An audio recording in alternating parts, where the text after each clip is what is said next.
Hey everybody, PKO Gamer here. I said I was going to make this, but here it is. It's Pokemon Sword.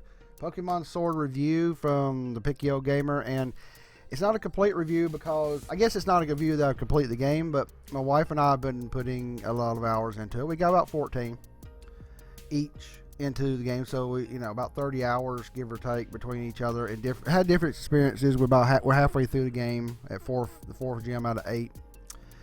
Went through most of, not all, walked around the wild area. I've done a little bit more walking around. Raid battles, Dynamaxing, Gigantamaxing, stuff like that. And I haven't done the online stuff, but I'm really not an online fan. So that's just not one of the things I'm going to talk about. But I'm going to knock out a few things real quick. The national dex. I think it's just a pain point that some people got their panties in a bunch when they didn't even give the games a chance. I did say that my first initial reaction as a noob was like, I understand. I just do understand people getting mad that this game only has like 400 Pokemon. What I don't get is why some people have hated the game to the absolute nth degree over this, when it obviously is a great game because it's broke sales records. It is the fastest selling. These two are the fastest selling fucking Switch games of all time, beating Smash Brothers Ultimate. And I'm guaranteeing you a lot of people that are hating actually boycotting this are out there buying copies for this game. Guarantee you. It is bad the national dex when is not there, but they tried something. They may never do it again. They may realize it was a bad choice. It's not going to kill the game. If you're hang up about that and you don't even play the game, you're an idiot. Shut the fuck up. Go play something else. The two other things I was seeing, the big things, is the quality of it, the graphics and performance, and then other thing is a good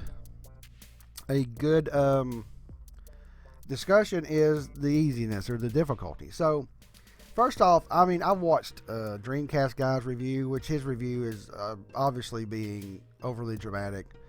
This is not a 3DS game. It is worth $60. I mean, fucking hell. There's been fucking $60 games that barely hit over 10 hours, and obviously, my wife and I are probably going to get nearly 30 or more hours just to get through the story because we take our sweet ass time. We go out doing stuff. We're not rushing it, and probably even more to catch everything and do in-game stuff.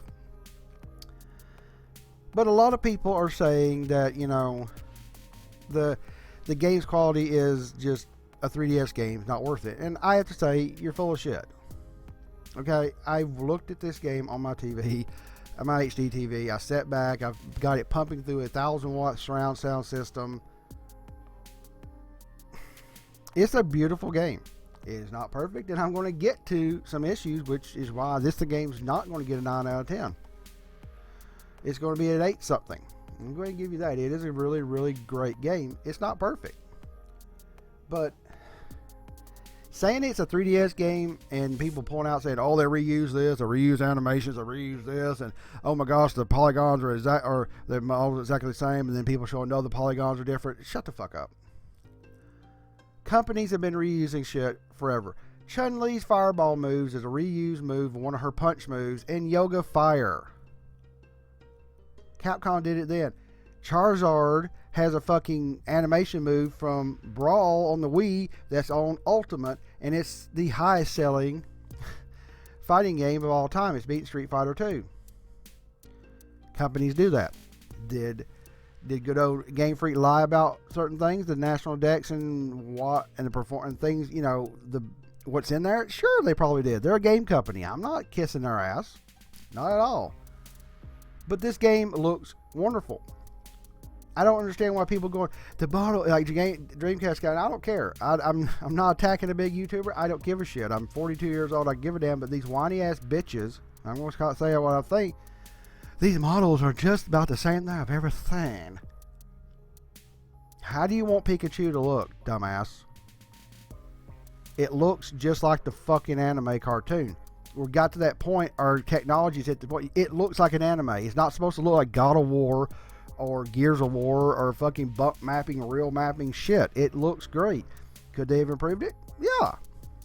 There's so much high resolution at least in the models, and anti-aliasing is great. And then there's other shit where the pop-in is is horrendously bad, I should say. God, that's a bad word. And there is some issues. It's not great, but overall, it runs great. The frame drops are minimal. Some in the wild area, some in the battles where they do like a split screen, especially in Dynamax raids. I just saw a little bit ago. I was trying some. Had to take a little break. I tried to crank it up. I saw some. People, there was more frame dropping and shit in Breath of the Wild, and I know because I put 170 hours in there. I was going through the Zora area where it's raining and trying to snipe people with goddamn bow and arrow at 20-something frames per second, and it was constant. This game does not perform that bad, so people need to shut up. It performs great. Not perfect. There needs to be some optimization. The pop-in. Yes, Game Freak, your pop-in sucks dick. It's horrible. I shouldn't have to turn around and literally see a goddamn tree pop up or people pop up in the stupid fucking towns. It does not ruin the game for me. It doesn't ruin anything for me. It just, you could have done a better job in performance, and you do need to patch it. That's not good. But does it look like a 3DS game? Hell no, it doesn't. 3DS couldn't run this game. I don't think with the gigantic expansion, and it couldn't run it at the resolution. It's running great. The trees do look like garbage. They look like shit. Come on, Game Freak. Patch this game. Correct the graphics and the draw distance, the frame rates, make the graphics look good. And yeah, the haters are bitch, but you really could have polished just another few months, but you want to get it out for Christmas. And I'm not going to back Game Freak. It doesn't hit the top level, 9 or 10 out of 10 or something of a game that looks good. It looks great. What else? And the other thing is, the biggest thing is the difficulty. It is a little easy. I played Pokemon Go, the Let's Go game, which I haven't beat yet, and Sword. I'm a newbie. I'm going to say that out loud. I'm a newbie. I just didn't get to play it as a kid. I'm 42 years old. I've been gaming since the Atari 2600. I just didn't have time. I just didn't pick it up, and then the time I wanted to get into it, it's been so many games out. I had limited stuff I could do with my allowance, and I just didn't get it. But the few things that could, that has made this game easy. Everybody getting experience in your party of 6 does let you power level real quick. There's points where you're fighting Hop, which is your main rival, and there's another person, Bead. It's not really spoiling anything. It's been in the trailers.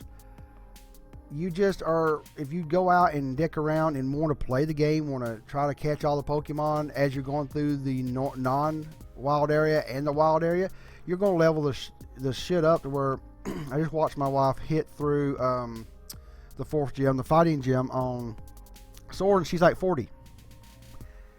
It was a low 30, and she stomped pretty much.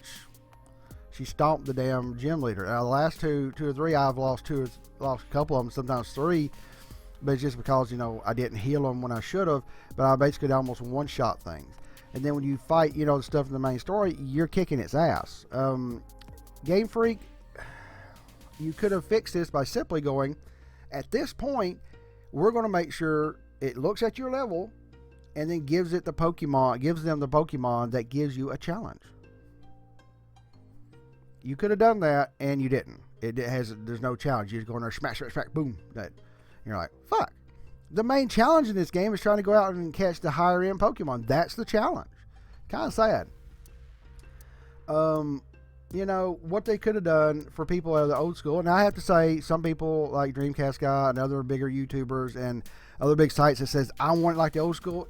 I have to agree with them like that. They should have had a mode that allows you to level up each fucking Pokemon and do things like the old school. If they wanted the old school shit, they should have got the old school shit. It's not that difficult, and you didn't give them that. But in this easier mode, you really have made it too easy. So what is my final score about this? Well, it's like Breath of the Wild. I went back and watched my picky review. I gave Breath of the Wild 9 out of 10. I should have gave it 8.5 out of 10. And I'm going to rechange this. In this video, you're getting 2 scores. You're getting 8.5 out of 10 for Pokemon Sword, and you're getting 8.5 out of Breath of the Wild. Both these games are going to be reviewed at high levels, 9-somethings, Already they're selling monumental amounts. They're this probably going to get game of the fucking year on some cases, or get some rewards somewhere for Switch.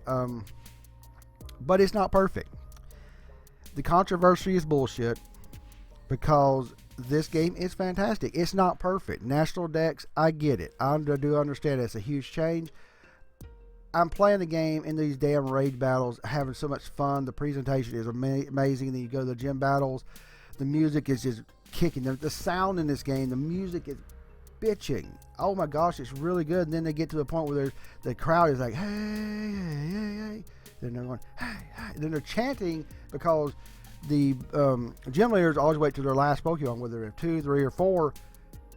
They Dynamax. I mean, you need a way it's best to do that, and then you both Dynamax these gigantic, or some of them, the last 2 I've seen Gigantamaxed, and they fucking, it's amazing. You feel pumped because you feel like watching a giant sporting event, and that's what people need to remember. This game is geared toward competitive. It makes it where you can easily level up stuff and to change them post game. But I have to say that it should have been more of a point to make the challenge there going into the game, going into the end game, and then let you easily power level stuff. So it's not perfect. And also, I think I missed it. What about Dynamaxing and everything? It's fun. It's a fun gimmick. It actually works really well, and I enjoy the shit out of it. So that's my thoughts on Pokemon Sword. We're going to get Shield later. 8.5 out of 10. A lot of controversy is just controversial bullshit, and a lot of it's opinions. What the game is a fun game. It is not a 3DS game. It's worth $60. There's a lot of content here. There's a lot of stuff. It's not perfect. Game Freak could have done better in the performance and the presentation, though it is very good. And the overall quality of the gameplay, it could have been better. It needs to be more streamlined, balanced. So that's my review. I hope you enjoy that. I know people are probably going to hate on it, maybe thumbs down it. I don't give a shit. You'll get over it. It's selling like hotcakes. It doesn't matter all about what the haters think. It's a success. Breath of the Wild wasn't perfect to me, and I had a lot of problems with some of it, but it didn't matter what I thought. It was a success. And then here, let's hope Game Freak listens. They make the wild area much bigger, much more dynamic, and they just increase it. The next one could be amazing. Instead of hating on a company, give them good, thorough feedback, but instead of this outrage by the community was not needed. All right, everybody, Pick Your Gamer.